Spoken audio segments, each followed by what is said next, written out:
find my own path. Setting my equalizer to absolute destruction.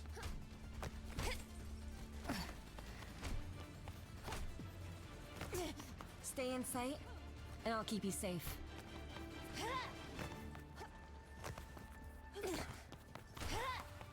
Hello and welcome everyone. I'm your host Psychic here for Overwatch White, and I think we're in NACE.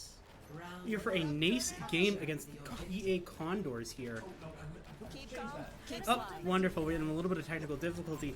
Wouldn't be a stream without it. We're starting here on Lijiang Tower. This feels to be everybody's favorite starting map. Ends up being a lot of your PS2, like if you were to use a Smash analogy. Here on this circular garden point, starting out for tonight, we're going to see CSU trying to push in here.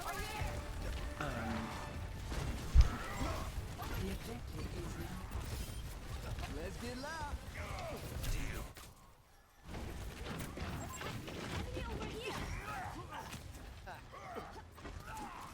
All right, folks, we are stuck in a sided spectate. Thanks a lot for that. So it's going to be a little bit harder to see what's going on without the list of the ultimates. However, we're going to see CSU struggling to push onto the point here, having the Condors, or having ODU be able to try and push them off of the point. CSU taking some major falls here. I think the only I couldn't see who didn't die, unfortunately. But CSU forced to back up and regroup. The point is only at 13%, so it's definitely not the end of the world. However, it could be a very hard thing to come back from if they aren't able to make something happen soon. So Andrew here trying to push in on the point, has access to that rampage form. And with everybody grouped up here, that's going to be the Symmetra teleporter behind everyone. I don't think anybody's going to get a teleport in. Annihilation is on the table here. Nemesis form going to come out to try and push them off of the point. There goes the Symmetra and the Baptiste. I think that's going to be a sound barrier to just try and survive here. There goes the Reinhardt, which is not where you want to be. CSU able to start really racking up those kills and get a lot of value in here. As CSU takes control of the point at 40% now, this gives them a decent amount of power, as if they end up in a position where they have to recontest. They have the time to maybe play that a little bit more safely, spend a little bit more time trying to build ultimates. We're going to have CSU running into, I think they're going to see the Symmetra wall coming up as ODU, so sorry for that. ODU running in. OSU trying to push onto the point here. We're going to see a bunch of losses as CSU continues to try and hold onto the point. It's going to be the Reinhardt going down as CSU continues to try and push in, trying to chase down this Lucio, but they're not going to quite find it. CSU continuing to control the point. Hello. We're going to see ODU have to try and recontest here. Definitely could be a little bit of a scary situation. CSU not sure who's on ultimates. I know that that Annihilation is probably still on the board because I haven't seen it come out. We're really only seeing Annihilation on the board right now. That's a lot of damage to the Reinhardt here. Really low. There goes the Annihilation, popping it right here, right now. Could be very, very major. And CSU once again holding and contesting the point, forcing them to back up and try and regroup. CSU is currently at 81%, which could make it a little bit difficult if ODU isn't able to make something happen. Over here. Look out. Alrighty, here we're having a little bit of movement here. CSU continuing to try and ODU trying to push onto the point here. Squadmaster holding onto that May while forcing the Reinhardt up, not where you want to be. That beat drop's going to have to try and save the Reinhardt. Things are continuing to go down as CSU forces ODU off of the point. A bunch of casualties mean that they aren't going to be able to try and secure the point. I think I've got co-commentary coming in. Would you like to introduce yourself? Yo, I'm Justin. Nice to be here. Do you have a tag or anything? Tag? Nah. Alrighty then. Do you mind if I ask your experience in Overwatch, or are you here for fun? A little bit of both. I got some experience. I used to play way back when. I feel it. That's where I was. And I'm going for a time, Ethan. Yeah, they couldn't handle it. We're gonna see the round 2. I think this is on market points. Nope, this is on the control center. Thank you so much. I don't know the proper downs for most of these. Now CSU has been very, very dominant on these kinds of points. That overhang a lot of the time has given them a lot of chances for very powerful flanks, and the fact that it is such a choky map with these early corridors means that if CSU can get into a position where they're on the offensive, it's going to be very, very hard for ODU to try and push through. Anything else? I have to agree with you on all that, bro. It's like,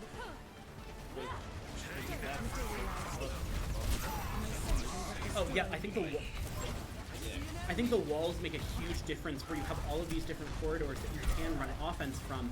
And even worse, you can be kind of choked out, which is really where you don't want to be. CSU dropping the Symmetra teleporter, trying to get into the point. It's currently open with ODU holding onto it. However, CSU did end up giving them about 40% to begin with. That's going to be Baptiste down. That's not what you want to see. There goes the Symmetra. CSU is on a rampage here. Once that they're able to start taking these points, and once they cap that, as you see here, they're forcing them into that first corridor and forcing a very, very unfavorable fight. And you see CSU setting up here, having Sevex set up the turrets on the walls that even if they're able to push through, they're going to have to shoot through those. CSU holding the choke point. We're going to see ODU try and push in. ODU trying to push through, able to take down the Symmetra turrets here, but that Reinhardt is taking a lot of damage. The supports need to do a lot of their work. There goes Nebi with the beat drop here. I'm wondering what the value is, but I might be missing a lot of players on the point. But never mind, there's the value. The entire team's dead. they got this in chokehold. It's like Genuine. one-sided. Once this match gets into the situation, it's always so difficult for the defending team to try and push in because it's such a snowball. They get trapped too behind all these. Yeah, they have. Sorry, I missed to stop him. They have so many points of just cover where CSU has to be, or where ODU has to be able to be aware of where CSU can flank from, and a lot of the time it's going to need an ultimate to try and pierce through it. However, CSU seems to be at a pretty heavy ultimate advantage. Unfortunately, they put us in one side, so we don't entirely know. The Winter currently on a rampage, going down to the Lucio, unfortunately.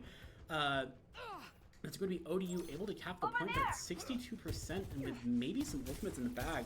CSU might have dropped a lot of them, but I don't think this is the end, especially given the fact they can't set up in that early room. Let's see this Reinhardt trying to poke through on this side here as CSU tries to find their way through. They do have access to the Symmetra wall, which could be huge. I'm wondering if they could use that to maybe block off this upper portion. Teleporter goes down, turrets go through the teleporter. My sentry was destroyed. And that is going to be CSU continue to try and push on the point for 37. They have their work cut out for them. There goes the wall. This could be major. That Reinhardt is extremely low, and he's going down. Once your tank falls, you really don't want to be in that fight anymore. But I don't think that ODU really has a choice. They have to hold it here, or CSU's going to go back to that offensive situation. They're going to go back to just completely oppressing them.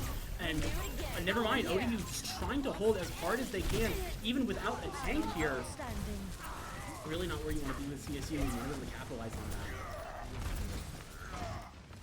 that. Yeah, CSU forced to push back a little bit. The percentage is going to be even up here.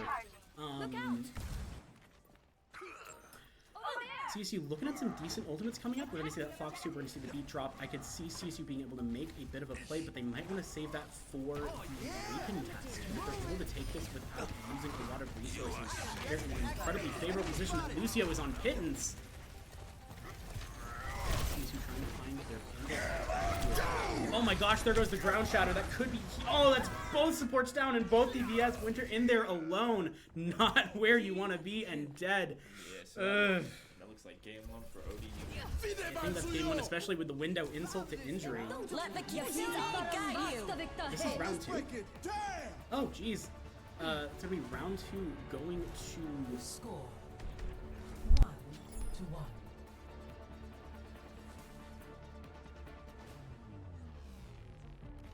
We're going into market here, which is a little bit scary as the third point. CSU is historically a little bit shaky here. What do you think they could be doing differently, or what do you think you would do in this situation? ODU seems to be really able to put a lot of hurt on CSU if they let their guard down. What do you think they could do to approach that? That's a good question. Thinking from my standpoint, I would probably just try to recoup and take like all the attention, maybe have a couple of guys back just go. And then once you guys secure it, like the spot or whatever. Both teams are going to immediately Symmetra teleport on. Oh my goodness, immediately into a scramble situation. That's going to be, ouch, both ShamWow and Sevix going down. Winter goes down as well. CSU not looking too clean, but that's going to be a lot of damage on the Reinhardt. If they can maybe take a couple of picks, this could be a little bit easier of a recontest. However, CSU is getting stuffed. It is not where you want to be. The objective is now active. Push them back. I think at this point is always really hard to contest. It's just the format of it. I feel like CC's going to need maybe a ultimate with that Symmetra teleporter, although I think they're going to be a little bit wise to using both teams went for it. But like, yeah, as we're seeing here, having that wall to just sort of dip in and out can be really, really brutal. Winter going down, CSU without a tank, having to just try and subsist. There goes the Maywall from Swagmaster trying to put some pressure on. However, ODU is not letting them breathe whatsoever, just pushing into their spawn. Ouch.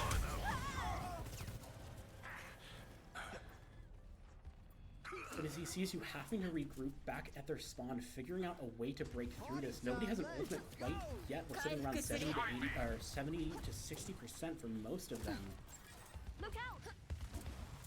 I feel they should just like pick them off one by one, but it's not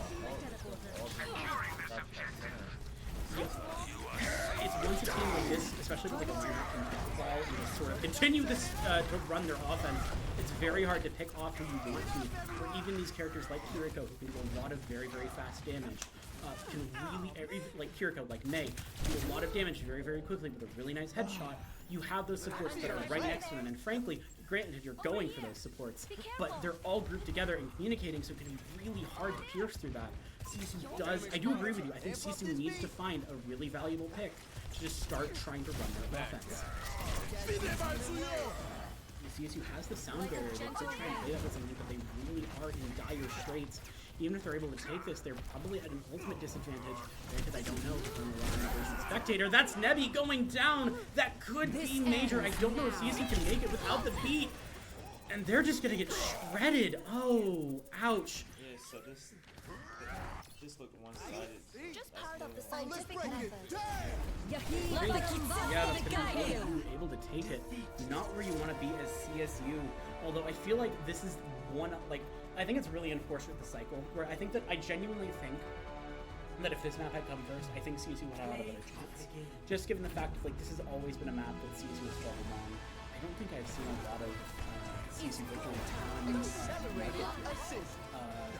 especially not with, like, a play like that. It's really not where you want to be. We're going into the second round, which is Bush? Hybrid? I think it's not sure.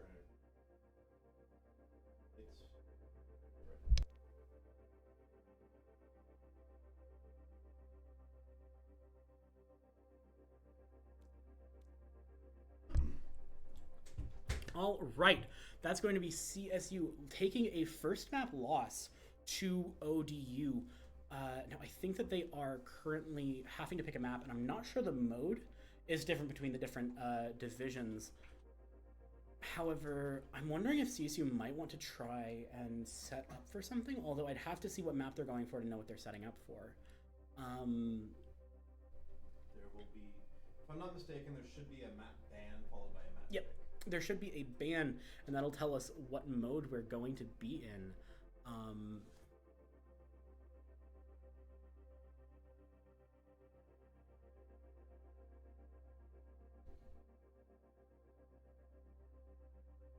Handling a little bit of technical things here.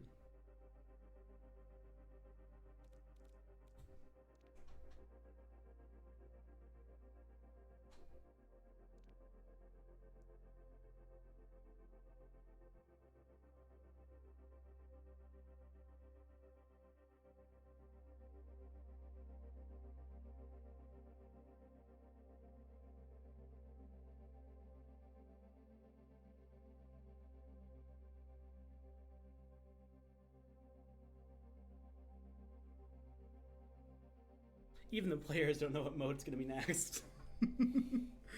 At least it feels good to not be alone in that.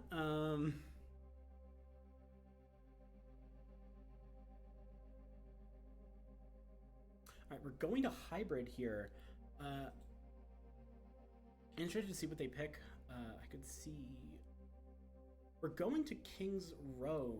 Now, we've seen CSU play on this a while, although I might be a little bit worried given the fact that we saw Time Monster behind the production currently giving us a thumbs down. Certified King's Row hater. Now, we have seen CSU on this map before. However, I might be a little bit worried. We saw that ODU was very confident in running a Reinhardt, and this tends to be Reinhardt's map. Now, I'm aware that I think that Ramatra has a place on it, but I think that it could definitely be a little bit scary if they aren't able to leverage that.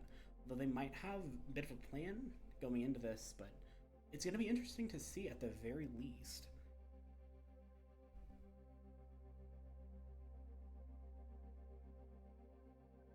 Lately, actually, dive has been less Oh. played on King's Row. The high grounds have gotten more important over time. I've been opting to play a lot of wind.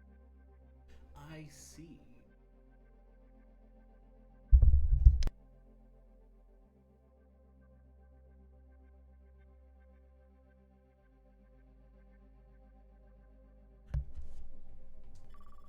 Alright, we're moving into map 2 on King's Row. Now, I'm getting information from our lovely Time Monster that we might end up seeing a bit more dive here. Now, that could be interesting. I'm used to seeing the much pokier aspects of King's Row. However, that high ground has been more emphasized, apparently, in modern day. I'm interested to see how that plays out. We're going to see CSU on... Ready for battle. I think it's CSU on offense first? It looks like offense. We are going to see the Ramatra and the Reinhardt here, so we are going to see a bit more of those focused compositions. However, never mind. I swear, every time I mention a character pick before the match starts, it's not the character pick. We're going to see Diva here. Interesting. I'm not sure how that goes into Reinhardt. I feel like that mobility could be a bit of a problem to deal with, especially with her high burst damage with those missiles. We're seeing probably a Widow just for that first shot. Like, this first vantage point is super, super fun for Widow. And then I could probably see a switch. I'm seeing the Sombra alongside the Baptiste and Lucio. Almost. Unfortunately, almost is only in horseshoes and hand grenades. We're going to see CSU trying to push through this first point, holding down the sightline with Zebex. Swagmaster in the back line, just doing general Sombra shenanigans, trying to annoy this Baptiste here. Almost getting a pick, but unfortunately not being able to find it. Ouch! That's going to be a grenade to the... Sure, dude. That's a nice shot. CSU continue to try and push in here. A lot of damage on the Bastion. I keep forgetting these characters' names, I swear. Unfortunately, CSU taking the lead in Winter and Swagmaster going down, not where you want to be. And speaking of people going down, that's ShamWow. CSU needs to find a way to get in here, or they might be in for a bit of trouble. They still got 3 minutes on the clock, but I don't like being here. We're going to see Swagmaster switch over to the Venture. I'm wondering what we're going to see from that. Winter 5% to the Annihilation. We're going to see the Cassidy come out. Swagmaster goes down. Unfortunately, it feels like ODU is very confident in their ability to hold this point here. It's really not where you want to be as CSU. It feels like they're playing up against a brick wall here. Once again around this corner. The Annihilation is going to have to either do something or nothing. And I don't see it being much in between. That's going to be the beat drop from both teams online. However, ODU is going to have access to 4 separate ultimates. There goes the BAP window, trying to poke through it. Unfortunately, in this kind of situation, you really just have to wait it out, and time is not in your favor. CSU also trying to stockpile ults. There goes their BAP window alongside the Annihilation. This could be major for CSU, forcing out the beat drop, forcing out the ground shatter. There goes the Reinhardt. This could be major for CSU if they can keep it rolling. There goes the Mei ultimate. However, the Mei's also going to go down. CSU dropping the sound barrier, trying to just get as much value as possible, forcing them backwards. There goes most of ODU. There goes the Immortality Field and the Baptiste. CSU rotating back to try and take care of it and capture ShamWow as the dedicated point holder. As CSU begins to try and set up to try and hold here, so that they can capture the point and get that time back. Start rolling in with the cards. Objective lost. And you see a switch off of the main to a symmetric here for ODU. I think that the wall might be very valuable here. However, CSU currently sitting on 2 separate DPS ultimates that could be very major. That overhang feels like it'd be a very good spot to drop Deadeye. And just frankly, in general, forcing them out of these open areas and into the alleyways could be very valuable for CSU. However, also we're gonna see Swagmaster with a little bit of movement, trying to get some damage in on this Baptiste. They're all moved up. There goes the teleport. The Symmetra trying to get in. It's gonna be the Burrow trying to survive with this. Oh my gosh, both with Lucio and the Symmetra here. Definitely a lot of damage that deal with Swagmaster down. Continues to try and hold onto their position on the point. A lot of scary ultimates coming up for ODU here. They're going to have that beat drop. They're going to have that big shatter. Going to have to play the smart because they do also have a lot of ultimates on their own. There goes the back window for CSU. This could be major, but unfortunately, CSU gets rolled with most of their players going down here. Swagmaster surviving primarily because I think the rotation, or the rollout was a little bit staggered. CSU in a really precarious position. They're playing into ultimate disadvantage and against a team who's clearly able to hold very, very aggressively. It's not where you want to be. Maybe about to get access to the sound barrier, which could be major if CSU has to right the sound barrier. CSU needs a little bit of respect. There goes the back window. Taking a little bit off of the angles here. That's going to be Sevex going down, unfortunately. However, the rest of CSU is able to survive. This one is going to go down right here, right now, speaking of the devil. As CSU continues to just try and hold the line. They need to find some sort of opening if they want to break through. CSU currently back at about even ultimates, back from a little bit of a deficit here. Could be a little bit scary, but that means for the barrel, minute 38. The clock is not where you want to be, especially at the beginning at first point. This Swagmaster, unfortunately, feels like they're very, very good at picking up that DPS.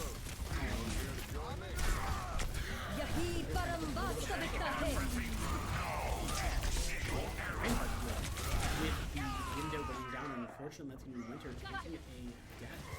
With CSU only with about a minute 15 on the clock, they're going to need to make some magic happen if they want to be able to win this. And I'm not sure if they have the resources to make that magic happen. CSU is in a really precarious position, and they have been for most of this set. They're really going to have to put their heart into their defense if they want to be able to take it. I'm going to see the Mauga switch at the last second here. Maybe, like, this is a character who you have to. However, the counter pick is in the ultimate, unfortunately. No, my goodness. CSU only able to take down Xerox and taking some major, major losses with 40 seconds on the clock. Not where you want to be. I like the idea of the forced counter pick. However, when you have those ultimates in the bucket, it's really hard to make that sort of play. Because a character with an ultimate and a character with no ultimate, two very different beasts. Or we are going to see CSU with the back window. They could make something happen with this. Hold on to it with overtime. That's going to be the Symmetra going down. That's going to be the Bastion ultimate coming down. That is a lot of deaths on the end of ODU here. Taking out most of their team, able to take control of the cart, but I'm not sure if they're going to be able to push it to the point where they'll get more time. They are stuck in overtime purgatory here. If they aren't able to make a play happen, they might be in trouble. It's now or never. They have to stay on that cart, which could be very dangerous to characters who can shred you. And maybe even with this Lucio, it'll leave maybe a boot off of the point for the last couple of seconds. There's the Deadeye coming out from Sevex. He's going to only find the Symmetra, but that could start the chain reaction. Swagmaster can pick on the Lucio. This could be major. That's extremely low and dead on the Reinhardt, taking down Sevex. However, CSU continues to roll it. I should have never doubted them. You give them an inch, they'll take a mile. That's CSU pushing it to the first checkpoint. All right, CSU trying to make the impossible happen here. They're at a little bit of an ultimate disadvantage, unfortunately. However, they definitely aren't like facing unbearable odds right here now, like they were a couple seconds ago. That's going to be the back window coming down, forcing CSU off the point, which is not where you want to be with this little time. That's going to be rollout of ODU using that space control. Just in control of the point. It feels like they really know how to capitalize on that back window. I don't like seeing that Earth Shatter. I do not like seeing that Earth Shatter with no shields. I really don't like it. Winter going down, but they're going to go out the Lucio. Trying to jet, it's going to be the Reinhardt trying to jet out of the males, but it's going to end up stuck in it. Using the Earth Shatter just to try and keep it rolling. Nebi going down, and CSU continues to try and hold, but that's going to be the Bastion ultimate coming down.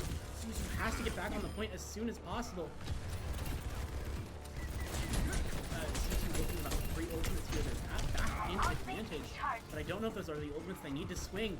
That window is going to be a lot of value, but they need to be able to get on the point. They got 12 seconds. Somebody needs to touch. This is not a good place to be.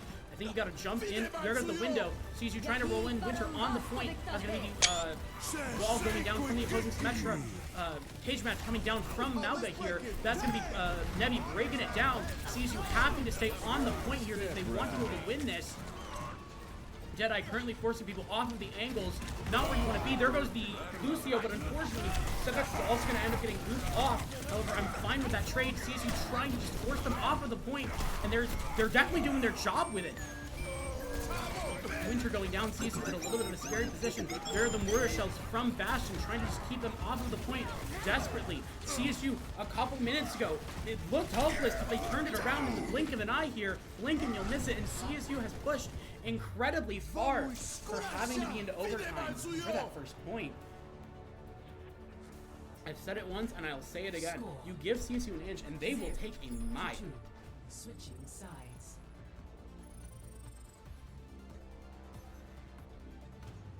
Initiating match.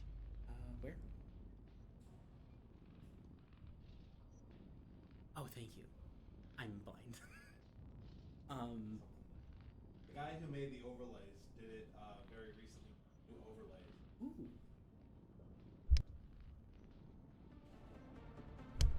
Alrighty, going into CSU on defense. I'm wondering to see if they change up their strategy or if they're just going to continue running the same thing. We're going to keep seeing the Mauga. Who do you pick to counter Mauga again? I know there's like a direct counter. Okay. Sorry, I'm like out of the meta entirely. That's what I thought. Sticking with the Mauga here, I like the Reaper. I think that like trying to shred that shield very, very quickly is going to be very, very major. Along with that, a character like Bastion, as if you can avoid Bastion being in tank form, I think that you have a really good chance to just entirely shred him. He's a slow-moving target. His best movement option damages him. And we're going to see ODU not going for the little bit of the cheeky Widowmaker, deciding to just run their regular playset just directly here. I'm sure to see how that works out in the trying to go for the ultimate consistency on those cheesy picks. I mean, speaking of cheese, there goes the Symmetra teleporter. As ODU tries to rotate in, taking a high ground here. Not where you want to be. CSU taking a little bit of damage here, but it's not the end of the world. I think they're still fighting. They're trying to be up top and trying to drop in eventually once they can ever get a pick. However, CSU is aware of what they're trying to do, and I think that they're playing around it pretty well here. Unfortunately, not going to be able to find a lot of value out of the Reaper unless you're willing to teleport and put yourself in a lot of danger. This death ball is really brutal. There goes the trying to take down the Symmetra turrets. There goes Winter, but they're also going to be able to trade the tanks here. Sevex going down, not what you want to see, but it's not the end of the world. Swagmaster using the defensive option, and the Bastion is currently down. It's on a hit just for a hot second. The CSU puts a lot of damage in. That's the beat drop from Nebi. That was incredibly quick. CSU trying to roll this. Lucio going down with Shamrock taking a loss here. CSU is not able to hold on to the point. Never mind. Speak of the devil, and they will appear. CSU back on the point out of nowhere, trying to shred through them. Now, this is definitely a little bit scary. You had so little time, and if ODU is able to make a comeback like CSU is, it's not going to be where you want to be. However, CSU is still fighting strong at a little bit of an ultimate disadvantage, but not for long. Once this Fox there goes the wall. Wondering if we're going to see the window at the same time as the Symmetra tries to drop teleport. On both sides. They both start with T. I have no idea how to differentiate. Swagmaster dropping the ultimate here, trying to get some value, finding a decent amount here. Down. It's not the end of the fight as CSU drops, or as ODU drops their beat. Swagmaster having to retreat back into the Fortress of Solitude here. Getting just chased down by this Lucio in the Bastion, not where you want to be, as ODU takes control of the point. 4 minutes on the clock. Now, they definitely could be in a little bit of trouble. However, CSU now has access to these higher grounds, has access to these areas with a lot of walls to play poke around. My one concern is I feel like Sevex has been forced to be a little bit sidelined. I feel like as Reaper, you really want to be able to get in, and with them deathballing this hard, it's hard to get in and start getting your picks, which might be a little bit of a painful thing. However, at 87, that sunk cost fallacy makes you really not want to lose access to that Death Blossom because it could be major. And it's going to be Bastion from the Guardian team dropping the borders here, trying to chase out CSU and get a little bit of distance.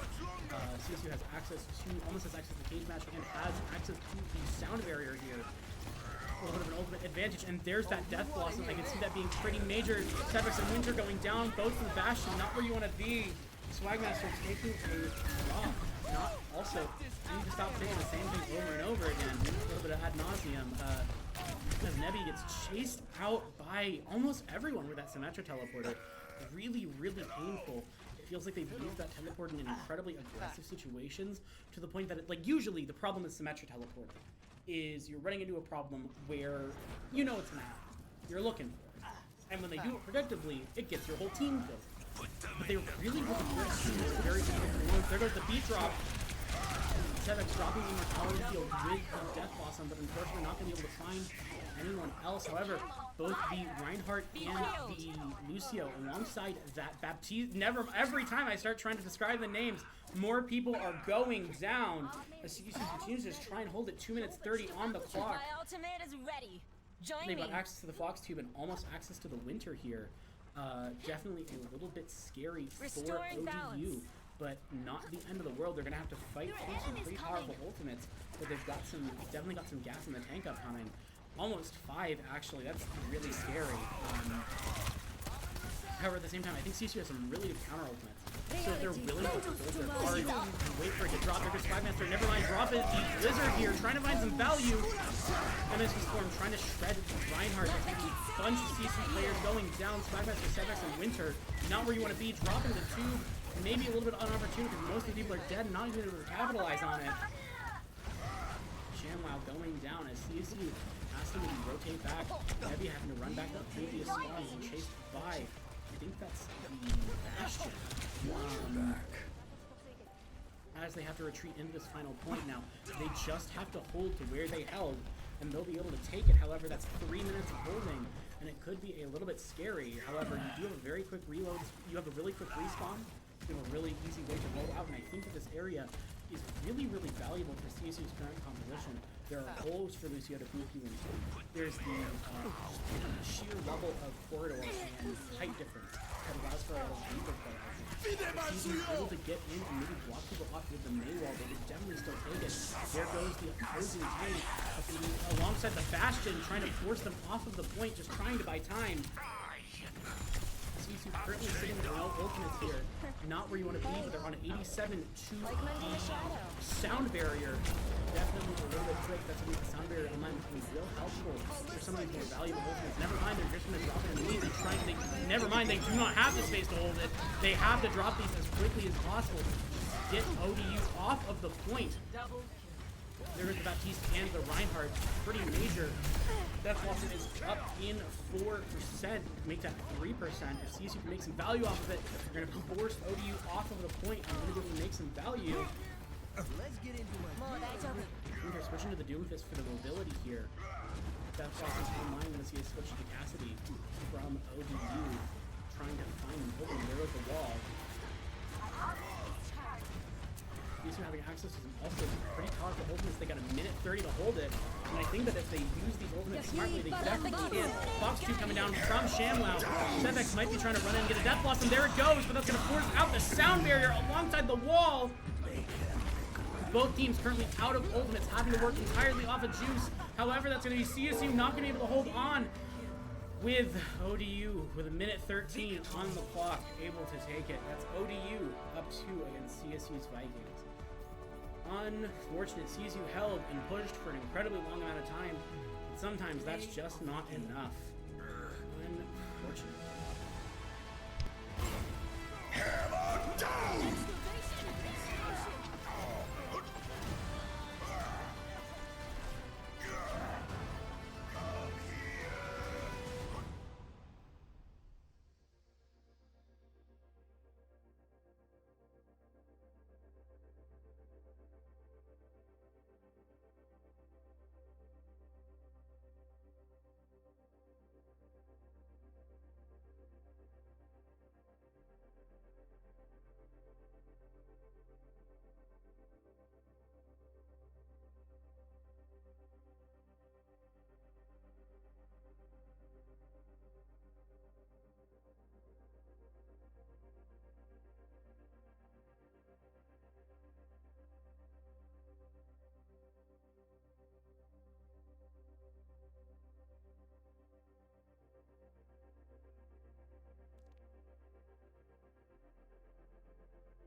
Traveling to Suavasa. Initiating match. Alrighty then, folks. We're moving into the third game for ODU versus CSU Vikings. Moving into Flashpoint now. Flashpoint is a much different format given the fact that you are required to maintain ultimates between points, because unlike pretty much every other game mode, Ready for battle.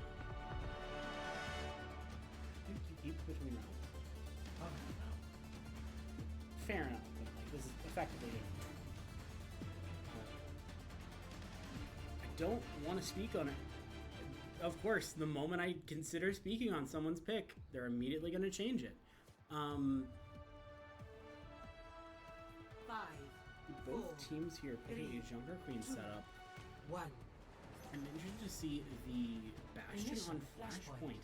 I feel like Bastion is typically a slower character who tends to primarily go for more focused setups. CSU is willing to run it here. They're running a lot of poke here, actually. It's interesting. I usually perceive Flashpoint as very fast kill mode. I want to see CSU and out here.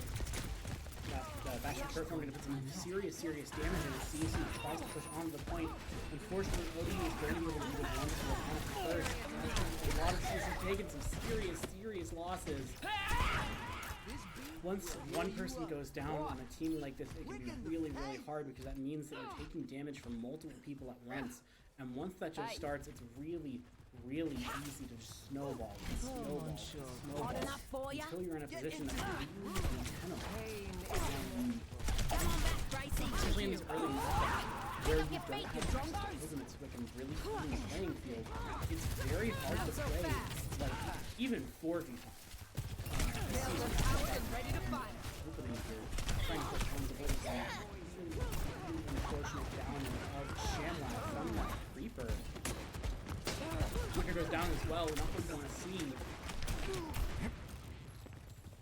CSU taking some major losses. I don't know if they're going to be able to recontest on this first point. Flashpoint maps go Flashpoint points go very quickly. It's going to be really hard for CSU to find their way.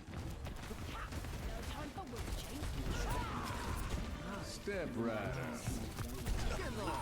That's gonna be both. That's gonna be the Deadeye taking down both the Sojourn and the Junker Queen here. Team to me. CSU unfortunately not able to capitalize outside of the kills. My ultimate is ready. Not ready Join to me. overclock just yet. Moving into the second point, I think that CSU, both teams trying to push onto it. CSU has a little bit of a closer to the point once it unlocks. However, this first fight is probably really going to define it, and that's a lot of ultimates just packed in, just backing up ODU. Really not what you're going to see. Winter dropping the Rampage. This ends now. Force out the beat drop. A bunch of ultimates, but of course out the Coalescence, the beat drop, and the Death Blossom. Unfortunately, CSU taking some major losses as CSU just tries to hold on here. Reaper going down. I think that's the last member of CSU on the point. Not where you want to be, but at the same time, it evens, actually puts ultimates in your advantage. Using one to force out the rest is definitely where you want to be if you're forced to be in that situation. CSU stuck in this doorway trying to force their way in. Time for the reckoning! It's going to be the V-Drop coming down alongside the Reckoning from the opposing team here. Only ultimate still sitting is going to get overclock from the Sojourn. Nebby and Winter go down, not where you want to be as CSU. House of Sevex, and that's ShamWow. Swagmaster is currently alive as the only member of CSU still fighting, but unfortunately I think that might not be enough. CSU is stuck at about 25%, 60% on the clock for ODU. And that's going to be a little bit painful. CSU needs to find their way in. How's that for out there? Although it might be better to try and play, but at that point you're sitting on game point, and one mistake is going to cost you the match. And this is Swagmaster major damage. Reaper really putting the hurt on Swagmaster. This ends now. Is the Deadeye, but unfortunately can get called out by the overclock. There goes ShamWow. Eyes open now. Take the objective. And that's going to be the flash team. That's really not what you need. Did that hurt? Hot enough for ya? We need to attack the Check the grit out of your knickers and move! This last point is going to be all of the marbles. CSU is going to need to put their best foot forward. Winter's the only one with an ultimate here. Although that beat drop is definitely upcoming for Blue Shell, the ODU Lucio here. Group up on me. System The hack on the Sojourn along with the virus, incredibly low health, and is going to be able to make it out by the skin of that team. Beat drop coming in, that's going to get everybody but the Moira. ShamWow goes down. Keep saying it. Keep saying it. I think it's first in CSU as CSU takes a loss of Winter. They're able to pick off Xerox. Sevex just trying to retreat and survive. Able to keep alive because of Nevi just right behind them. I've got you. Oh, you would. Let's do it faster.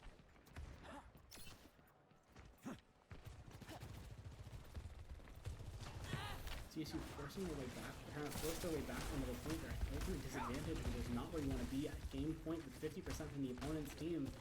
I don't want to say it's curtains, but CSU really needs a miracle here. Time for the reckoning. There's the reckoning. Immediately responded to with the sound barrier.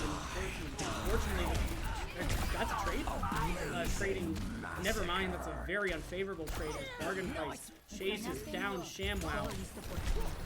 Fragmaster on the point, trying to survive, but unfortunately, that Reaper is just in the right place at the right time every single time. And I think that's going to be the end of the round. Misery made man. Almost ready. Heavy trying to go in for one final touch with Winter jumping in with the Doom Fist, but I'm not sure if it's going to be enough. There goes Winter. There goes Swagmaster. That's going to be Sevex with a massive, massive Deadeye here. Trying to force him off the point, however, that Junker Queen's going to survive. And that's going to be the end of the round. ODU taking it over CSU 3-0. That's unfortunate. CSU played their heart outs, but unfortunately were not able to pierce through ODU. It felt like they were really able to play it. However, I think we're going to see Sevex with the play of the game at the very least. You may have lost the war, but you won the battle. And I've been psyched here with... Thank you. Your name started the day. Here with Justin here. Thank you so much for joining us. I think we've got another game. And I'm gonna go grab a player for a quick interview. Wonderful.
Welcome back. An unfortunate 3-0 loss for CSU White here tonight, but a well-fought one at that. I'm joined here by Svex with that incredible 4K at the end. How you feeling about that one? It was very shocking. I wasn't expecting that at all. Our captain, Grace, had set it up pretty nicely, I think. Unfortunately, we didn't end up, winning that, getting anything out of that, any value. But, it still was really nice, so I'll take it. It was well fought from you guys. In particular, I will always be a denier of Kings Row for CSU in particular. It seems that whenever we pick Kings Row, we lose, especially in matches where it could really save us a little bit of skin, but it does happen sometimes. If there was any map that you could have selected today that you guys didn't go to, what do you think in hindsight would have been best? Okay, It's a hard question. I kind of put you on the spot there. No, it's gonna take a little bit for me to think about. I would probably have to say something like Midtown. We had tried maps like Midtown with very specific comps and stuff that we thought would really kind of we could roll with, that we would do really well with, that we could kind of shock. It wasn't in the meta. We could do that. And in Midtown that was the map that we had experienced that with, and we had tried the most with. I think if we would have had that map, we would have. And one more question before I send you on your merry way.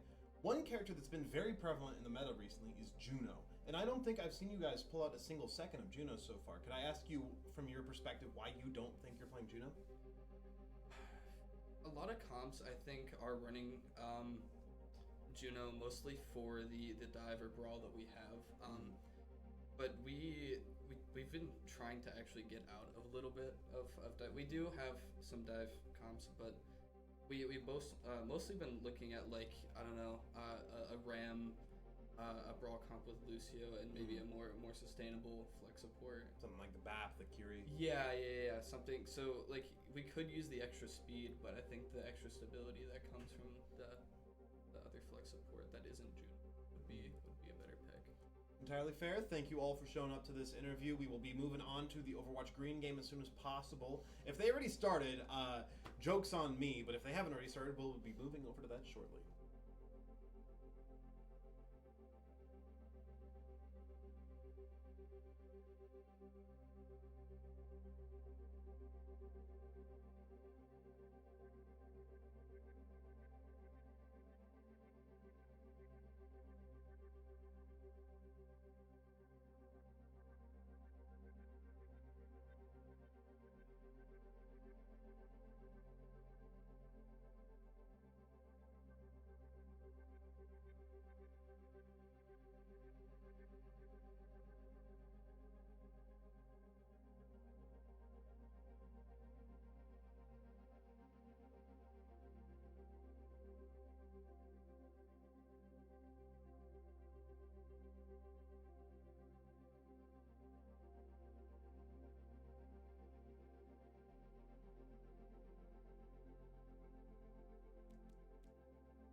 Initiating match.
Attackers incoming.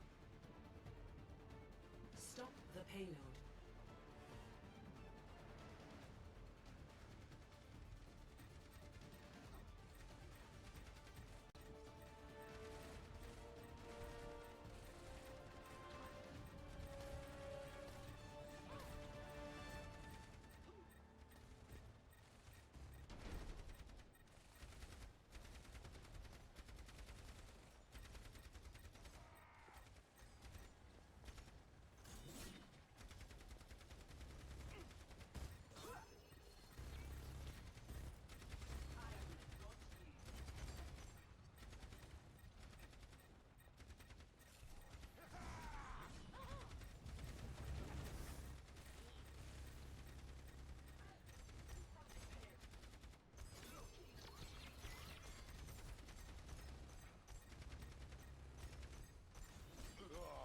For real?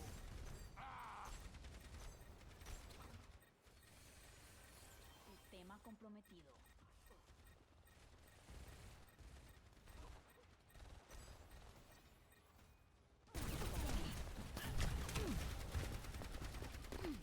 Treatment ongoing. Let me fix you up. Complete.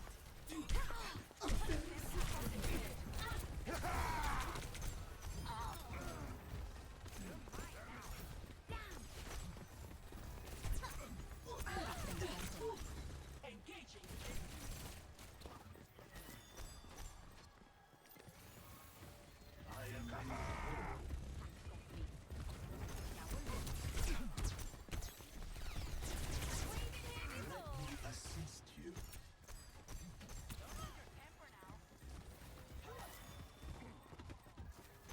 Stay where I can.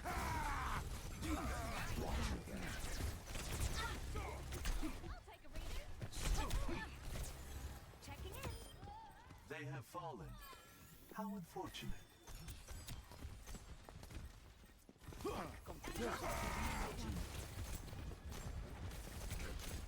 require aid. Advancing in payload.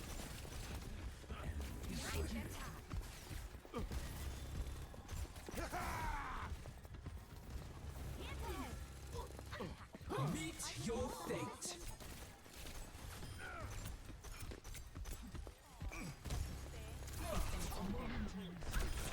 A touch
welcome. We good? We're good? Alrighty We're then, good. folks, we are back with some CSU Overwatch. Now, this is still NACE here. This is the green team? White team? This is green. I This is our main can roster. never tell which color is which. I might be colorblind. Well, no, I mean, it was green for the white team, and now it's green for the green team, so, you know. Oh, Made specifically to confuse you. exactly. Wonderful. So, we are going to see a little bit of an interesting composition. Forgot the name of this map, but it's a little bit interesting. Samoa. I don't think we see this too frequently. We're going to see CSU with an interesting composition here. So, the Rom Juno rig is actually very standard right now. The current meta is dominated. We didn't see it in the previous game, which is why I asked one of the players about it. But the Juno rig is an extremely strong, flexible support duo. They complement each other very, very well. I see, and I hope we're going to see a little of that in this match. Unfortunately, everyone is going to go down alongside Captain Junior, taking some serious losses, but the opposing tank is also going to go down. But unfortunately, that's not going to be enough for CSU to make a roll. That's going to be CSU going down. They're going to take out the tank, but not much else. Now, what makes that composition so scary? It really falls into, like, you have a flex support who's about as good as the other flex supports, except they also provide Lucio speed with that speed ring, without the consistency of just having Lucio speed all the time. So if you're playing on just going for hits and going for brawls, the Juno speed ring gets the job done really well. And then Brig is just better Lucio in this composition. She's allowed to play brawly, she's allowed to get better damage, better healing, and duelist support with the pass. I see, and we're going to see CSU trying to get a lot of damage, and that's loose. That Genji is on some serious pittances. CSU loses a couple of members. I feel like they've really been super disadvantaged during a lot of these fights, and I'm not sure what's killing them so quickly. It might be just this Cassidy cracking some crazy headshots, but CSU has been getting a little bit oppressed here, trying to roll in on Condor here. A little bit scary. We're going to be a little... Oh! Just a quick pause. Unsure. It's the tank Cassidy's gone. Oh, the Cassidy's gone. Holy crap. Never mind. I was going to say the tank HP, but that's actually normal Ramancho. Just kind of forgot about that for a second. But this is another problem with CSU is their tank is gone. The normal tank player, we talked about this a little bit. Yeah, we talked about this before. Their usual tank player is no longer playing for CSU.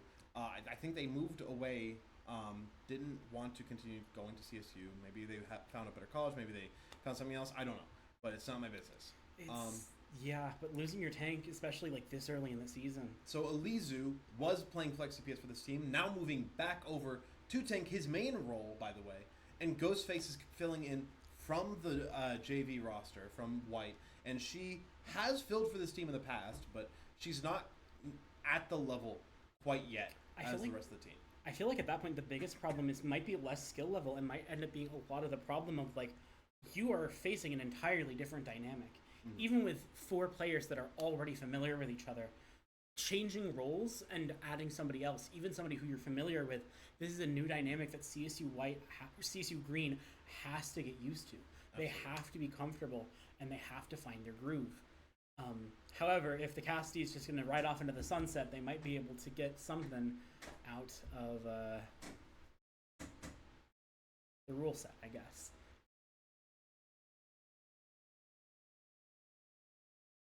So I just had to do something real quick.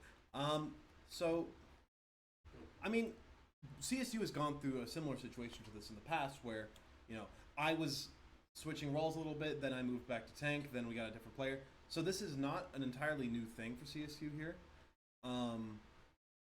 But at the same time, I can speak from experience that this is a very difficult situation to work through, especially in the middle of the season.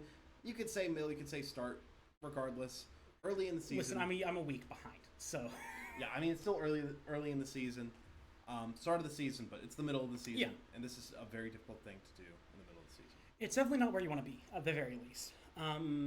It's a little bit painful, but I think that if there's any team that knows how to adapt and get into a comfortable situation, it's going to be CSU. It's going to be people. Like, CSU is a team that I feel is very good at figuring things out. Where even if they might not be at the top of their game at every possible point, they're very good at figuring out what's going wrong, figuring out what they can fix, and capitalizing on it. Condor's still going to be missing their 5th player. I think we should send it to a quick break, a quick be right back, and then we will come back shortly. Alrighty.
Alrighty, folks. I think we are back into the game here.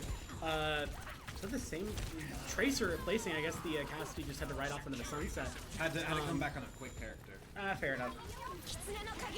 Does give CSU point control. Kitsune Rush would make a little bit of space, and the Dragon Blade is well sent forward. But Captain Junior is able to shut that one down. You gotta get back into the rhythm of this. I feel like I'm a little bit jet lagged. Yeah, that is kind of what it feels like. Aggressively with CSU. Oh my goodness, CSU. I feel like that like shredded Condor's momentum. Absolutely. Entirely. Absolutely. There's no other way to like put it. There's no other thing that it did. It just completely halts your momentum when you're playing in a match, and the other team, and your team just drops a player because of a PC crash mid-game, forces swap off to a suboptimal character for the map, and now all of a sudden, whereas you before had a Cassidy which can contest this Ashe at mid-ranges, now you are reliant entirely on getting in, and it's so hard to play against the Juno Ashe and get in. Yeah, that seems like a very, very brutal situation to be in. And I think what's worse is Big Bun here has 50% on the pulse bomb, so I feel like there might be an aspect of sunk cost where you don't want to immediately switch back off, even when you die, because like you're giving up 50% to a pulse bomb. Yeah, I mean, if there's any ultimate to give up, it's pulse bomb, but CSU, they went for an arguably good trade. They traded out the ultimate for the piece, and now they're going to be using it out in the fight. Unless this Blizzard is big, it stops the Queen, but it's Suzu away. Will survive. Elise drops real low, needs to survive, needs to get out. 59 HP and falls. I had no idea Suzu worked on a Blizzard. Yeah, it works on everything except for Shatter. Wow. And two characters, when like two Ryans or two Bobs or two Briggs pin each other and fall on the ground. I see. It's anything that isn't a false hope. Anything that is not grounded. All right, CSU back in that painful position, however, without the Cassidy, might be a little bit easier to push in on. Captain Junior with access to the Bob, and Everyone about to get access to the Rally here. Going up against a Pulse Bomb on a Fox 2 might be a little bit scary, but at the same time, CSU's got a lot of resources to try and push in. It's going to be CSU pushing onto the point. Condor trying to flank them. And there goes the Rally, and there goes the Genji! Just I thought it was a headshot, but apparently it's just Bob doing something. Yep, 81% now, CSU. You might feel like this is a little bit fraudulent, but you do win a solid, well-contested team fight there. Kitsune Rush and Pulse Bomb were invested by Condors, rather, in CSU. They They have to invest to their own ultimates, but they will have this remote for ultimate. The most impactful ultimate on the field will be the Annihilation. At this kind of percentages, I think that Annihilation is going to really do numbers. They have to like beat it. They have to beat it out of Alizu or kill Alizu before it becomes relevant, or else they're not going to be able to take it. They're going to be pushed into overtime here. CSU trying to hold on to the point. Bunch of players going down. That's 3 of CSU's players, but 3 of Condors. Because Lucio just trying to stay on the point, but that's going to be the slowdown, forcing them off the point. It's still overtime. They're fighting for their lives here. What a pity. It was a really clean vortex there from Alizu as well, dropping on the floor Absolutely. right in front of where Foxy FNAF. I hate that name. No, I love it. I love it. I mean, like, listen, Lucio's going to be jumping at you anyway. At least it's a jump scare. I don't like to think about that, but Alizu with a really nice read on the movement with the Ravenous Vortex, dropping in front of where Foxy FNAF is moving. For the moment, we have a and common purpose. That is what ultimately Let's ends focus the on map, that. outside of the fact that Alizu hits 2 really nice kills, forces basically all the cooldowns you could ever want, and CSU are going to be sticking with composition. I think that makes sense. The reason why, I asked the players earlier, why did you choose Ghostface out of all the white players, and they were like, well, we really like Hermé. We think Hermé is really good, it's really solid, it works with us really well, and Ghostface is here, and guess what's the plan? Apparently May. I could have never guessed. I would have guessed personally, Bastion. Of course. Everyone's playing Bastion. Everyone's playing Sojourn. Not everyone's playing Sojourn. That's the joke. That's the joke. We're going to see CSU going back into this. We're going to see the jump queen composition once again. They're going to get to start out with that Cassie again. I wonder if CSU is going to have a little bit more momentum, able to counter it a little bit better, given they didn't really have to deal with it last round. Queen, I'm a little bit confused. A lot of them won't be entirely honest. It's not the strongest tank for Canada. It might be a personal pick. Could absolutely be. I mean, that is what I would expect. Like, it's one of those things that players, like, if you look at the high levels, somebody like Roman would play that. I think that it has a little bit of potential, especially with, like, I think that Queen, I'm trying to understand why the Queen might be here. However, Queen is no longer here. She's very dead. Along with this Kiriko, as CSU tries to start taking momentum. Irie went down. However, the rest of CSU continue to fight. And there goes the only one alive is this Genji. And he's on pittance and not anymore.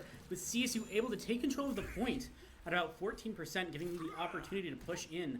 I feel like this could be a really major point for CSU. I mean, they're already really close to the rally. They should have the first ultimate on the field, if not Pla on the Kiriko. Should have the rally first for CSU at the very least. Unless Muhiki, actually, I didn't realize, 90% up to the Orbital Ray. Well, probably the single best ultimate in the game right now. It's 100 healing per second, 35% damage boost. It is insane. I underestimated it last time I saw it, and I will never do that again. Yep. That is the single. That ultimate is go gadget, win the interaction. Yep. That is both of the Condor's DPS down, with Muhiki dropping the laser here. And I think that's just the end of the interaction. You pop the Orbital Ray, and guess what? You're gonna win the fight. I already made the joke, but it is literally go gadget, win the interaction. Yeah, pretty much, and that is one of the main reasons as well why Juno Brig is played, because as strong as Kitsune Rush is, as strong as Beat is, neither can hold a candle to the Orbital Ray, and Rally can sometimes hold a candle to one of those 2 ultimates.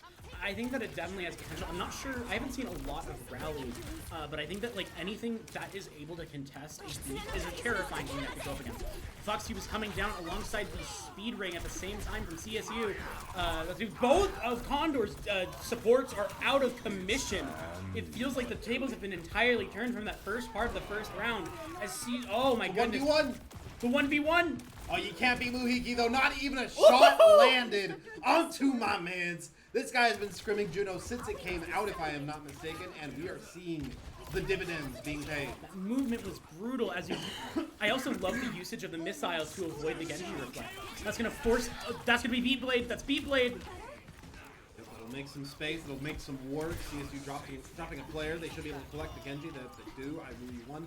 Finds that one. Blizzard Annihilation Bolt available. 99%. This is their map to lose now. Blizzard drops. Bob will fall, but they don't care. Foxy FNAF no longer alive on the Lucio, and CSU able to force them away and hold the contest, winning map 1. That was impressive. That was just straight up impressive. I feel like CSU had a little bit of a shaky start, but the moment they got their footing, let's see the Captain Junior. Let's see it. Let's take a look. This is the first round when the Bob came out, right? Or never mind, it's this round. These middle fights, he wasn't even in the Orbital Ray this fight, and he still was putting in the work. Didn't even need it. Captain Junior, folks. Captain Junior is one of the newer players on this roster. Came up from White. I keep saying it, but this guy has mad potential. He came up from White last semester, and he is putting in a lot of work for this team and doing a really good job for them. Absolutely. Don't forget to change the score. I feel like every time we have a player come up from like White or come in as like a newcomer, it is always interesting to see their growth. Because like I feel like we've been seeing Iruyu, we've been seeing Alisu, we've been seeing Captain Junior, and like along with being able to work with new players, like they are incredibly good at just improving. Yeah. They get better and they get better and they get crazy good. Iruyu 1 is currently top 500 on support. Oh my. It's not the highest bar. Top 500 is a little fraudulent in the current meta, but he's actually putting in a lot of work. It's top 500. Yeah, there's 500 people, and he's in them. Yeah, there's about 800 players playing Overwatch. You know, literally. No, I'm kidding. But no, like he still hit top 500 today. By the way, like literally today hit top 500 on support. It's still relatively earlier in the season, so it's not as. Or I guess it's the middle of the season, so top 500 is achievable for players who aren't going to end in top 500, but Iruyu 1 should be able to end in top 500. Where'd they go? I think the group leader accidentally left and dragged them all out, if I had to guess. Condor is currently afraid of the CSU Vikings. Yeah. One other player, which I do want to bring up, not playing in this match, but playing in the White match, is ShamWow. She was a sub on White, did get promoted up to like, as just a starting player for White, given the fact that Green had to pull a player from White, which left them dry, and now White had to pull up ShamWow. But out of all the players that I have talked to between the two teams, I feel like ShamWow is one of the most. It kind of reminds me of Captain Junior, but like last year, where it's a player who's very, very dedicated to improvement and really desires that personal growth in the game. Absolutely.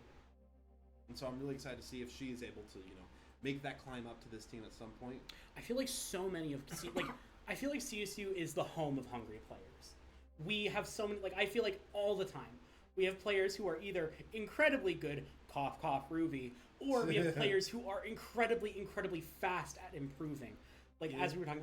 You know the crazy thing about the Ruby thing? Or what? He's not even I don't even think he's the best. He's not even top 3 best players in CSU anymore. No. For Smash, he is the best player, but I think that's apples to oranges, though. The Rocket League players, I think, were all at some point recently top 800 in Rocket League. I mean, apples to oranges, they're really good. Several of the Valorant players are top 1,000, which is more impressive than Overwatch top 500, because Overwatch has basically top 1,500 with the 3 roles. Valorant top 1,000, really impressive. So, I mean, apples to oranges, but also CSU is stacked now. I'm gonna raise you. I think that we have incredible players, and I think that you could probably even argue that some of them are better than Ruby. I don't think any of them have the aura that Ruby does. Where think about did we have one last round match, or last week we had rounds, but the last one that I was here.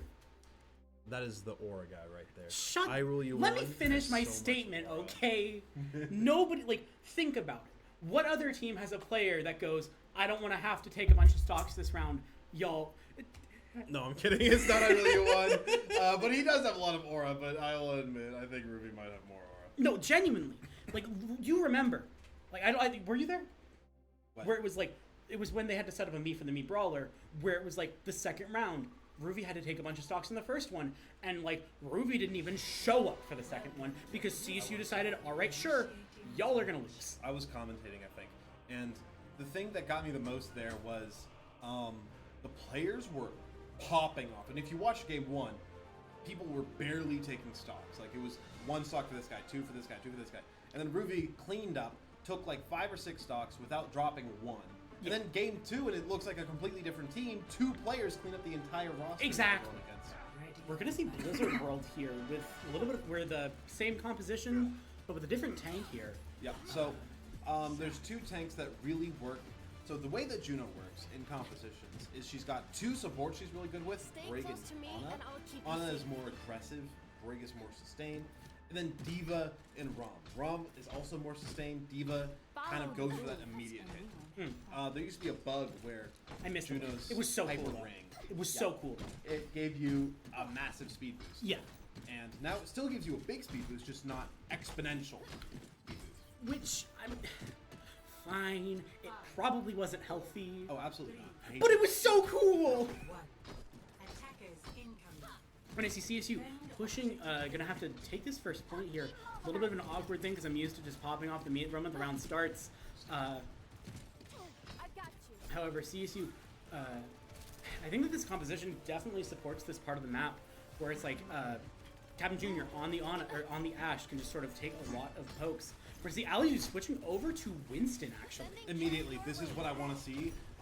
So the Diva has a pretty solid matchup against most tanks in the current meta. Sigma is a sort of C-tier tank right now, so Diva doesn't have to worry about that fairly negative matchup, and Elizu is able to switch immediately onto the far better counter pick, which is that Winston. Yeah, I don't want to be. I don't want to imagine being Sigma against Winston. I feel like you put down your wall and you just jump forward. It's also that your backline becomes much more vulnerable when you're playing Sigma, and your opposing backline is not nearly as threatened. Fair. I think that that's a fair assessment. We're going to see the Ana on the opposing team go down. CSU might be able to leverage this here. A lot of damage coming in.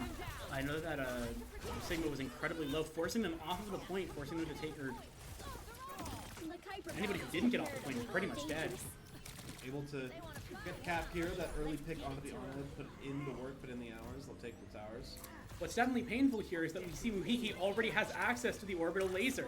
Yeah, the thing about the orbital ray, not only is it unbelievably impactful, it also comes up basically every fight. They're going to push it, they're going to try to get these staggers, but I don't even think it's going to be possible.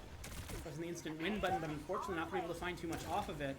An instant not going to lose button at the very least, going to be able to find Plum entirely isolated here. We'll pop the rally Plum.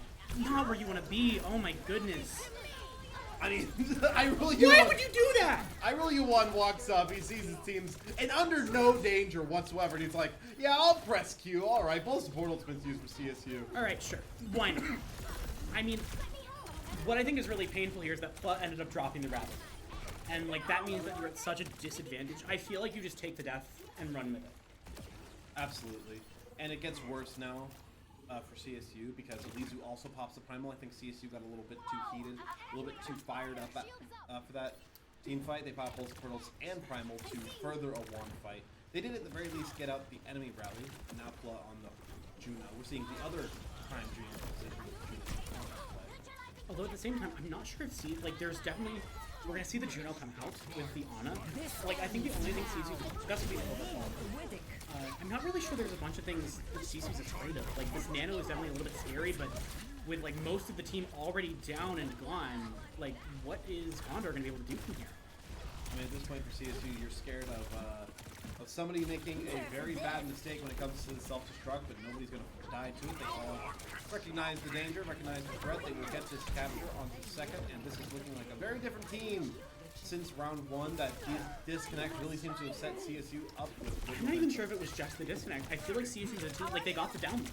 And once they have that download, they can really, really run it home. I do think that the disconnect definitely helped them. Oh, absolutely. Not beyond a shadow of a doubt. Yeah. And especially given the fact that Elizu is still on the Winston. I Will You One did so little in the past minute and a half. I think all of his ult charge is from repair packs and just time. I mean, hey, if you get the ultimate, you get the ultimate. 99%. Oh my goodness, CSU was. Look at this ultimate disparity. And they just popped the Orbital Ray and the Primal Ray. They've just been suffocating Condors. I feel like Condors now, they're starting to get a little bit panicked, a little bit scared. Nobody pops the Reaper against the Winston much more. Just absolutely clueless on how to beat it. I think that, like, Condor felt very, very oppressive when they had control of the match. But once CSU started being able to take them down, it really, really changed the tide on them. Like, that disconnect cannot feel good on Condor.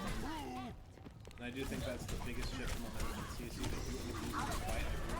Leaves round, they're going to go for the Primal to try to clutch things out. He does get his one going for the Reaper, but the lifesteal is a little bit too great to get out in his life and give I Really You One a little bit of ult charge to the rally. I liked the Primal here.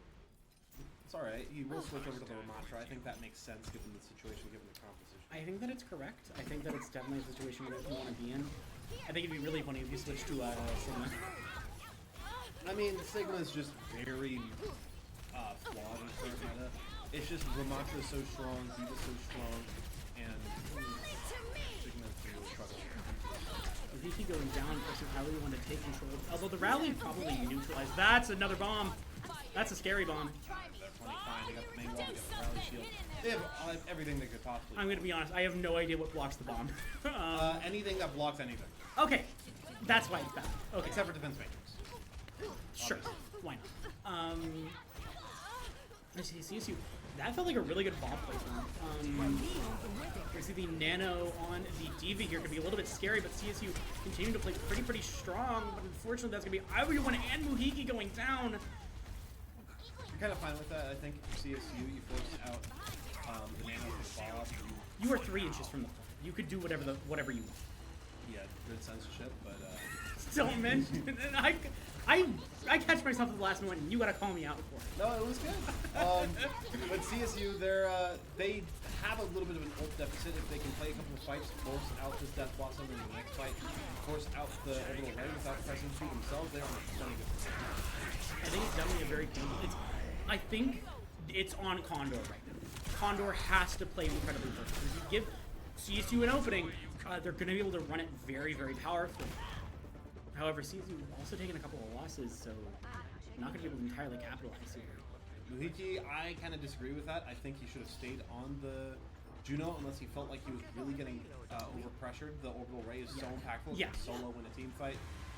Although flank nades can be nice, you're playing against a Diva, and this is one of the main reasons why you don't see Ana a lot and Vice a lot this year, because against Diva, he really struggles to find value, particularly with 5 man. I can definitely see that. I also, I don't disagree with it entirely, but I don't think it was the play I would have made.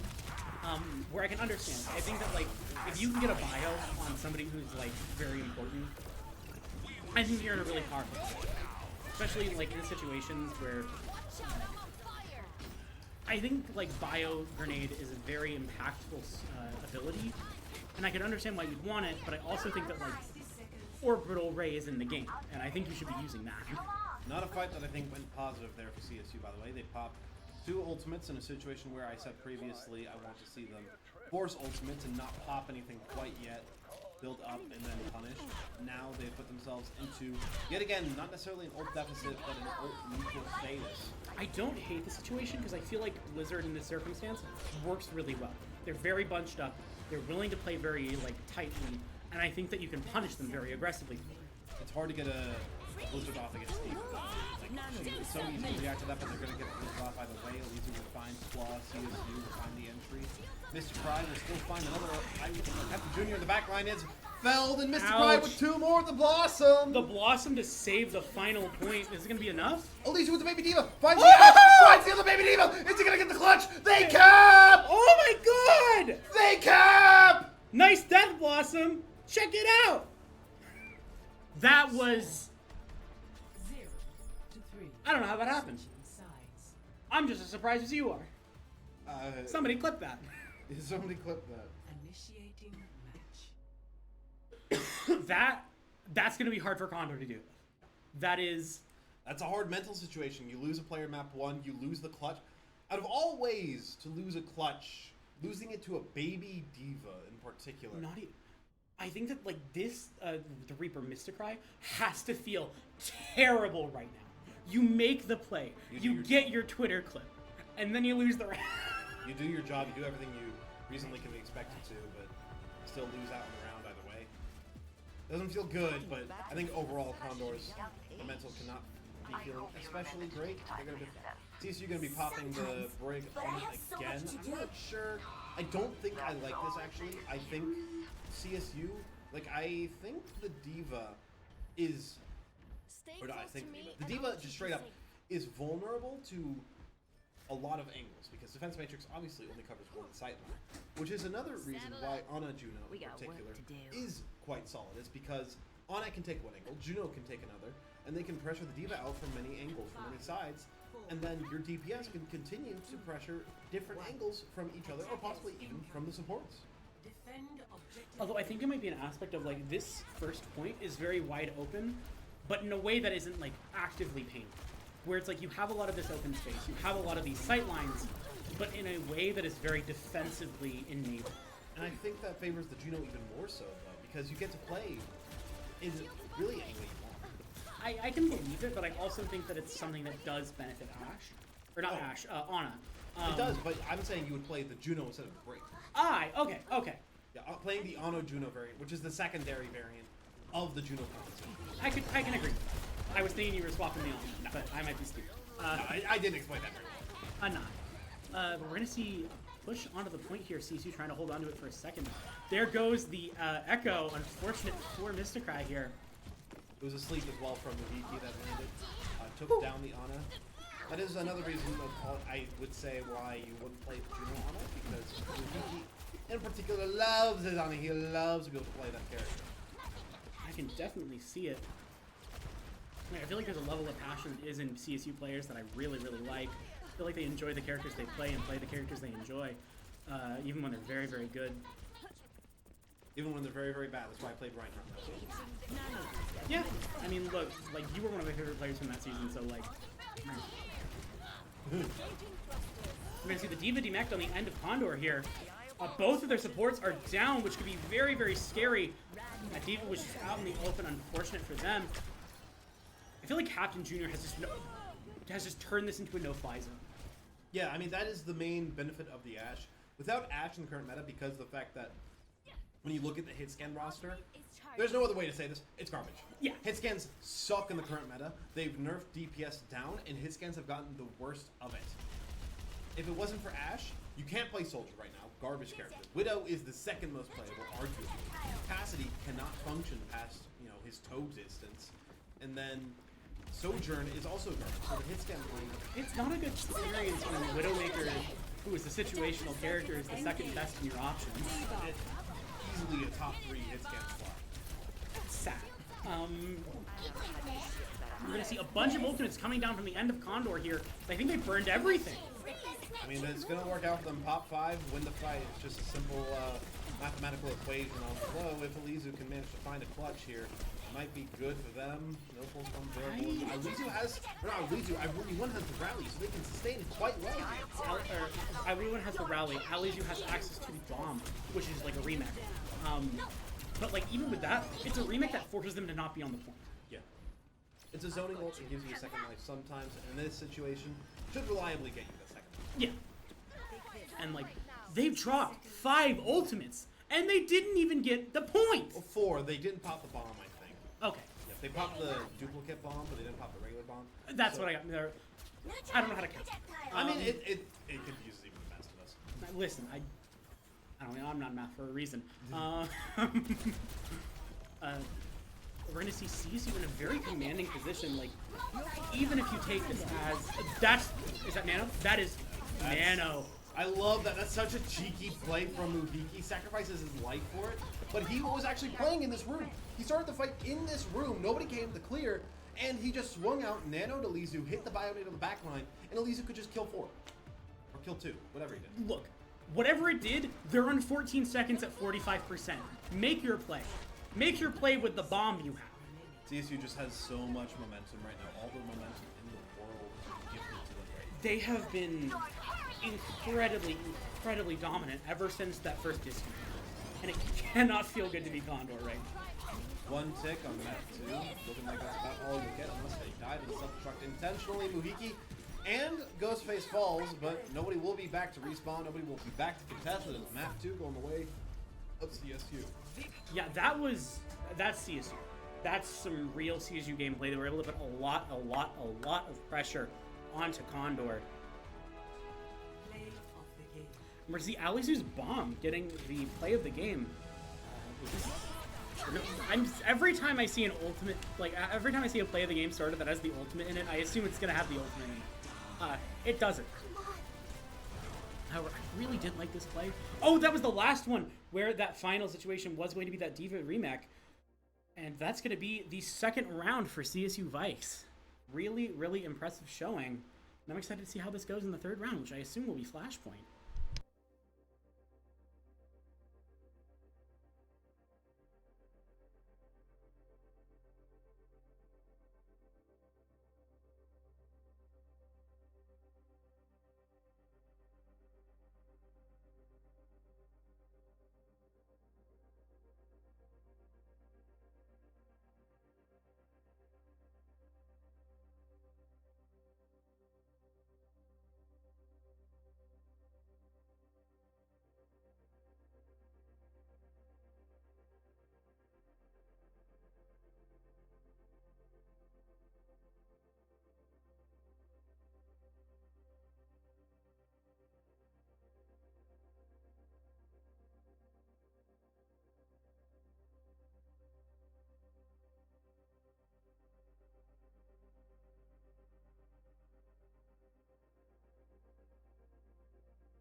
right, I think we're going to be moving to Servasa for this final round.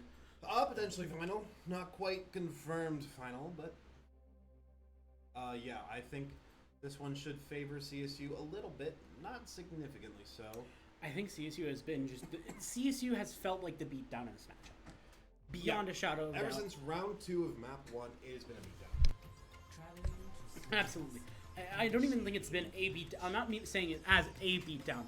I'm saying it in the sense of like CSU has been the team that has been applying pressure. Well, you're And saying it's not a beatdown, but I am. fair enough.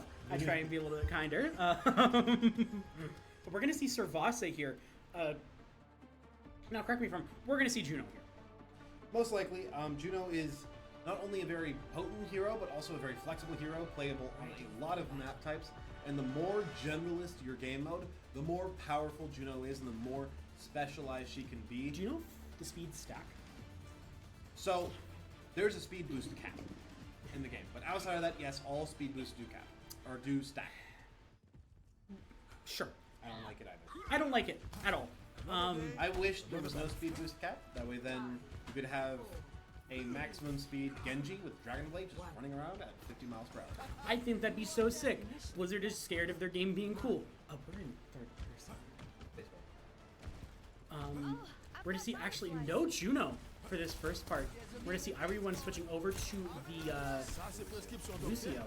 I feel like we see a lot of poke in this Flashpoint, and I don't expect to see it a lot of the time. I mean, this makes some sense to me. CSU, they do have the ability to play, you know, other styles, of course. I really one played a whole freaking semester of basically just Lucio, so he's got plenty of experience on this. Yep. I think that it's like CSU is showing that they can absolutely play this team, that it's working out really, really well. We're going to see a Doomfist on the end of Condor. Is that just for the speed, or do you know if it's got a little bit of an application? So they started on the Doomfist. I think it's a strategy for them. Unfortunately, I'm going to be straight up with you. Doomfist doo-doo right now. Why? Out of all the dive tanks, I think you can make a better pick than Doomfist. Yeah, I think the problem with Doomfist right now is with the current functionality of the game, Doomfist fulfills the exact same purpose as Wrecking Ball. We saw for the first year and a half, 2 years of game, you know, Wrecking Ball was unplayable. So we saw Doomfist fulfill that purpose, and now that Wrecking Ball is in a playable state, Doomfist no longer has a leash. Yeah. We see CSU taking down both the Kiriko and the Sombra and the Genji here. Oh, never mind. It's just most of the team. Lucio gets to survive for a little bit longer, but one player doesn't get to cap a point. No, and I do want to point out one thing that the most important thing really in standard composition, something that we're used to, like Lucio, is the beat. Whoever gets the sound barrier up first is going to have a massive advantage, should generally win subsequent fights. Absolutely. And I really won, currently 33% ahead. Ouch! That's... Yeah, that is incredibly oppressive. Now, the problem with that, unfortunately, is in this situation as CSU, you don't want to pop the beat. Yeah. You want to save it for specifically the EMP. I think you save it for EMP. I think you could save it for Blade if they do a combo. Like, if they do, like, Fox. But, like, they're clearly not going for that right now. Yeah, I mean, they just pop the Kitsune Rush. It does very little. CSU are able to just play inside of it with the Amplification Matrix. They're still dropping player to miss a try. But could be the capitalization here. CSU has their tank alive. Does Genji reflect the punches? Doesn't reflect it, but blocks it. Oh, okay, okay. I was about to laugh. So CSU also, they popped the Blizzard here to zone away from the point. I think that it kind of worked for them, but it's a little bit of a... It's better than the Fox. I wasn't a big fan of the Fox from Condor. The bead? And that's worse. And that's a little bit worse for CSU. We have now entered questionable and uncertain territory for CSU. I think they might be getting a little comfortable. Yeah, a little bit. Especially because now the EMP and the Dragon Blade are both online at subsequent fights that can be won or scattering.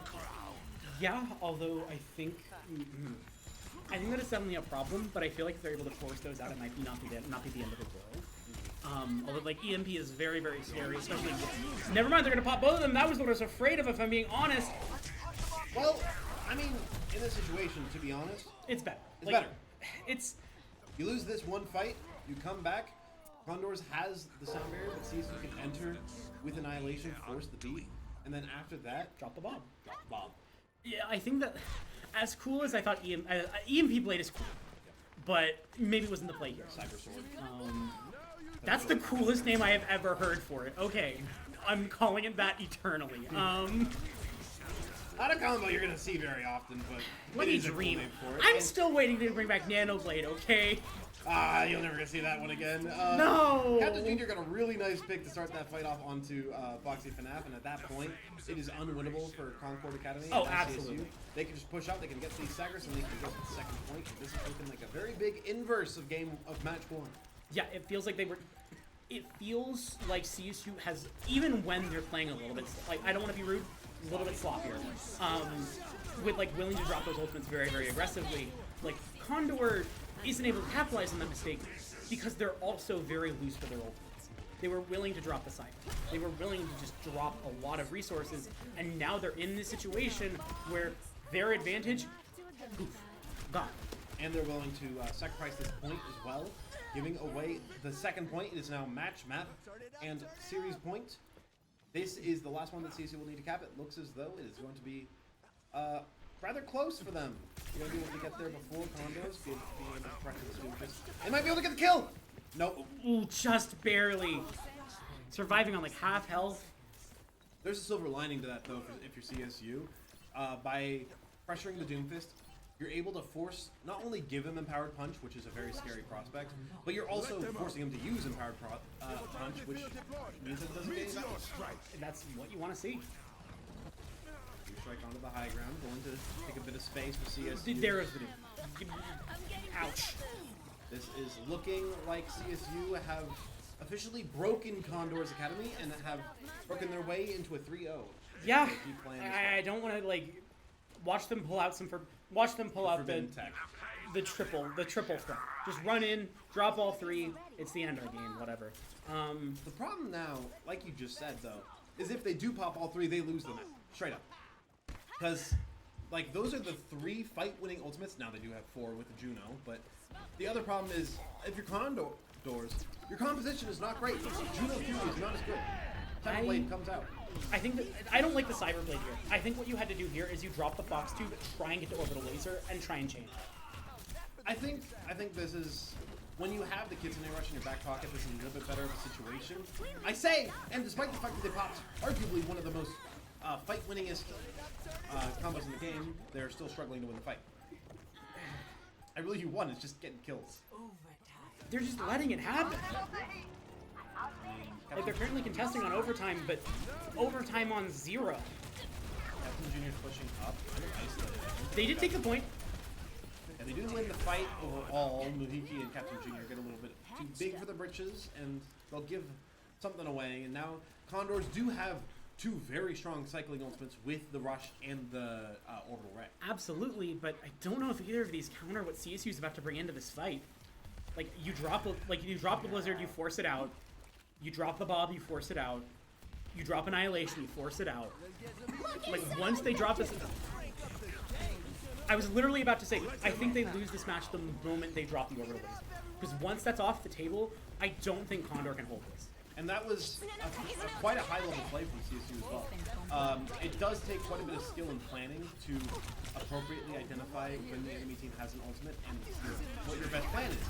They baited the Orbital Ray early, left, and then they had to pop the Kitsune Rush for any chance of surviving in the fight, and now CSU can just ult dump themselves, pop the Annihilation, pop the Blizzard, and now they dropped their jump card.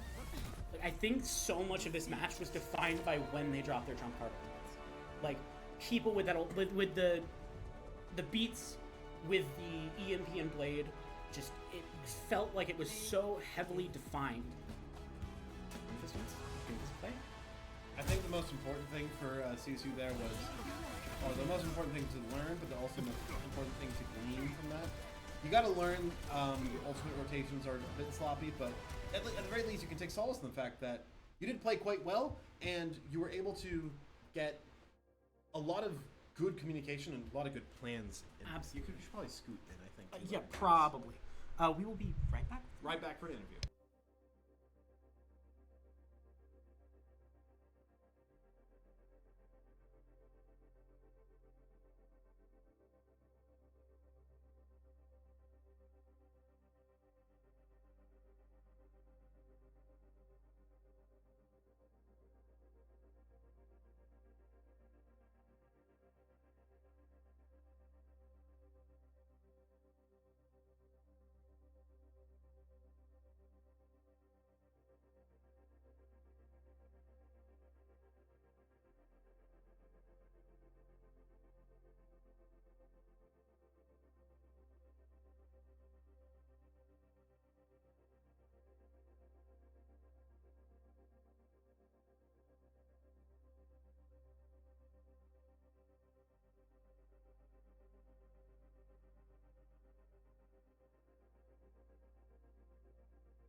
and welcome everyone. I'm here with Alizu from CSU Green. Alizu, how are you feeling? Pretty good. Kind of owned them a little bit. No, yeah, y'all were incredible. Now, during that first interaction, you had a bit of a standoff with the opposing diva, where both of you got demeched. You were able to get the kill, and that ended up clutching the round. What was going through your head around that point? I'm just better. Yeah, I mean, woo! That's it. I mean, you definitely showed it. Now, we've definitely been seeing a lot of the Juno composition from CSU Green. That Juno, I swear to God. Greg. Thank you, I forgot her name. I was about to call her All Baptiste. But then around, I think it was defense on the second round, y'all switched to a on a rig, if I remember correctly. What was your thought process behind that, and what was going through y'all's heads? I think Nade is just really good at like helping backline live, and you can just stage for dives a lot easier, like just looking for nades on hit on backline. Because it felt like we were just kind of getting, maybe he was just walking on us with Reaper, so Ana can just live that easier. That makes a lot of sense now. With that first round, it felt like they were able to kind of press y'all down until that Cassie ended up disconnecting. Was there any discussion during the downtime, or how were y'all feeling around that? Yeah, just don't. We're letting their queen in too easily and their Genji, so it's just kind of like living their rush. Do you think it'd go any differently if the Cassie didn't disconnect? Like maybe, but I don't think so. And even then, we just win next 2 rounds anyways. It doesn't matter. Fair enough. Now, from what we were discussing, are there any balance changes you're hoping for next time there gets changes? I don't know, to be honest. I feel like it's, I mean, like maybe Ram's a little bit too good. Fair enough. But Juno maybe the orbital a little bit too strong. I mean, it's literally the win the interaction. I think I would like if my flex support can play heroes that headshot people. That'd be cool. Sure, that makes a lot of sense. Thank you so much for joining us. I've been here with Alizu. Anything you want to say to the folks at home? No. Wonderful then. Thank you so much for joining us. I think we've got games tomorrow. I think it's a wall game and a couple of Valorants. Thank you so much for joining us. I've been Psychic, joined with Jay. Name starts with J. Justin and Time Monster. Thank you so much for joining us. We will be back tomorrow with more games. Have a good night, folks.